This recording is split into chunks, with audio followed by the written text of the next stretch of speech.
Oi, gente. Damares, que antes dizia que tinha provas, tinha vídeos, tinha isso e aquilo, agora está dizendo que o relato dela, aquele relato escandaloso, são conversas que tinham na rua. Ou seja, ela simplesmente reproduziu boatos e teorias da conspiração como se fosse verdade, e isso é denunciação caluniosa. É um crime. Você reproduzir um boato como se fosse verdade e pior, mentir dizendo que tem provas desse boato sem ter, porque agora que ela diz isso está na cara que ela não vai apresentar prova nenhuma. Aliás, nos vídeos passados eu disse que o mais provável era que ela estava mentindo e reproduzindo teorias da conspiração e boatos. Basicamente ela confirmou isso, porque o que ela disse foi isso daqui, ó. Vou destacar aqui para vocês. O que eu falei no meu vídeo são as conversas que eu tenho com o povo na rua. Eu não tenho acesso, os dados são sigilosos. Mas nenhuma denúncia que chegou na ouvidoria deixou de ser encaminhada, afirmou ela. Os dados são sigilosos? Que mentirada, né? Não existe nenhuma obrigação de dado nenhum disso ser sigiloso, Damares. Isso é mentira sua. Você poderia denunciar isso para a imprensa na época, você poderia ter levado para a Polícia Federal, para o Ministério Público Federal. Não tem nada que impeça você de divulgar. O Joel foi na mosca quando ele disse que isso viria do esgoto da extrema-direita para criar pânico moral. E, de fato, já existem algumas evidências que isso, a origem dessa fala da Damares são teorias da conspiração da extrema-direita já de 2009, 2010, que nunca foram comprovadas pela Polícia Federal nem pelo Ministério Público Federal, mas que estão rolando há bastante tempo, não é? E os relatórios que o Ministério diz que fez, que foram enviados por Damares, não comprovam nada. Nada. Né? Aqui tem uma reportagem dizendo exatamente isso.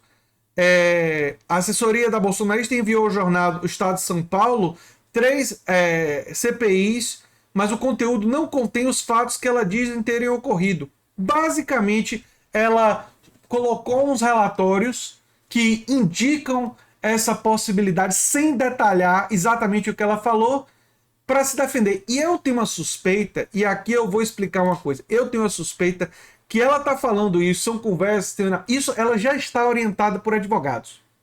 E eu vou explicar para vocês por que isso é o mais provável. Os advogados devem ter dito para ela, e assim, diferentemente do que outras pessoas conversam com ela, devem ter dado a real para ela. Devem ter dito assim: olha, Damares, você tem prova disso aí? Aí Damares deve ter dito: não, eu ouvi falar e tal, é boato que eu ouvi por aí. Damares, prevaricação é um crime muito mais fácil de você ser punida. Porque o crime da prevaricação é o seguinte: se você tivesse provas disso, reais, e você deixou de levar isso para a Polícia Federal e para o Ministério Público Federal, e você continuar afirmando que você sabia disso, de fato, é muito mais fácil de você ser punida. Você pode ser processada, a punição pode ser pesada para você, você pode ser caçada. Agora, se você disser que simplesmente reproduziu um boato, isso cai na denunciação caluniosa. Você pode se fazer de boba, de idiota, não é como uma pessoa assim, não, eu só reproduzi o que eu ouvi falar e tal. Você vê que ela não se segura e diz que os dados são sigilosos. Isso daí vai voltar contra ela.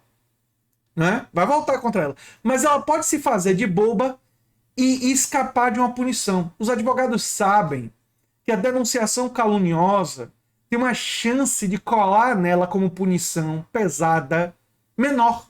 E é o que aconteceu de fato, não é? Ela simplesmente inventou uma história ou reproduziu uma história que ela ouviu falar.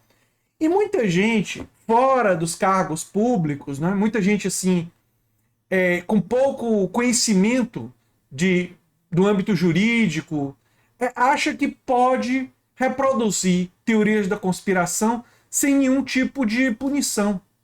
Você pode simplesmente repetir mentiras, histórias inventadas e nada vai acontecer com você. E ela mostrou isso. Foi isso que ela fez. Tudo leva a crer que foi isso que ela fez.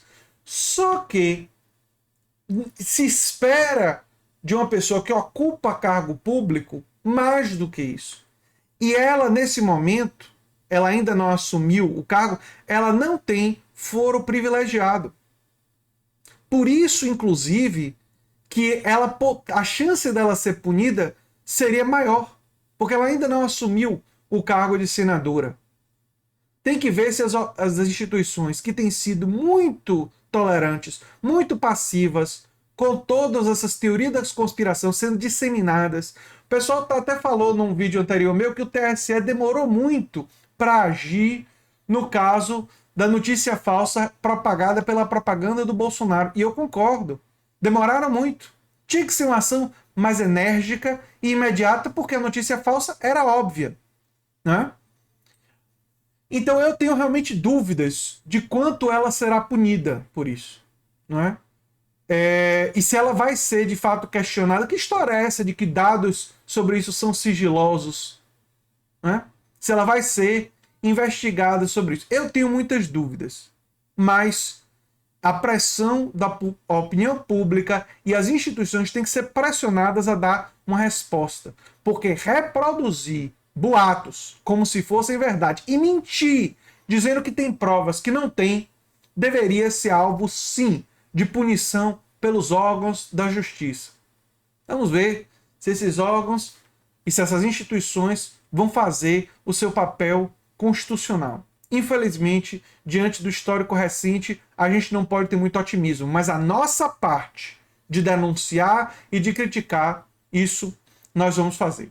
Eu sou André Teixeira Jacobina, o canal Nova Máquina do Tempo, e se você gosta do que a gente faz e quer saber mais sobre isso, tem mais informações nas fontes no comentário fixado, e você pode divulgar o nosso vídeo, se inscrever no canal, quem sabe virar membro, apoiador do canal, quem sabe até mesmo fazer um dos nossos cursos para aprender sobre crítica de fontes, aprender sobre cruzamento de fontes e não cair nessa forma acientífica, essa forma não criteriosa, né, que infelizmente pessoas eleitas, pessoas do bolsonarismo estão trivializando, normalizando em nossa sociedade, que é uma coisa verdadeiramente, é um retrocesso muito grave, muito pesado.